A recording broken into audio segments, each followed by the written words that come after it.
আমি আমার দায়িত্বপ্রাপ্ত টেলিফোন মার্কার চিফ এজেন্ট হিসেবে 7 নম্বর ওয়ার্ডের দায়িত্ব পালন করতে যাই।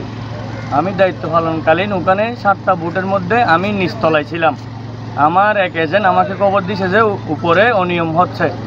7 নম্বর ওয়ার্ড রঙ্গিকালী স্কুল, রঙ্গিকালী সরকারি প্রাথমিক বিদ্যালয় কেন্দ্রে, মানে আনারস মার্কার এজেন্ট নিজে গিয়ে ভোটারদেরকে মার্কা সিলেক্ট করে দিচ্ছে, আনারসই সিলেক্ট করে দিচ্ছে।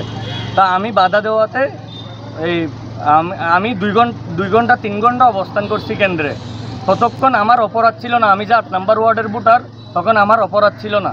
যখন অনিয়মে বাধা দিছি, ওরা সবাই মিলে বাহির থেকে কেউ, আপনারা তো জানেন রঙ্গিকালী ঝুঁকিপূর্ণ এলাকা, যে এলাকায় বছরে 4-5টা খুন হয়, ওই খুনে যারা জড়িত, যাদের 15-20টা করে ওয়ারেন্ট মামলা আছে, তারা অস্ত্র উছিয়ে আমাকে হামলা করতে গেছে। আমি অবৈধ ছিলাম না, মানে 8 নম্বর ওয়ার্ডের ভোটার 7 নম্বর ওয়ার্ডের দায়িত্ব পালন করতে গিয়ে আমি অবৈধ ছিলাম না। যখন অনিয়মে বাধা দিছি, প্রিসাইডিং অফিসার, তারপরে পুলিশের ইনচার্জ সহ সবাই আমাকে নাকি ম্যাজিস্ট্রেট এনে সাজা দেবে সেই বলে আমাকে জোর করে বের করে দিছে।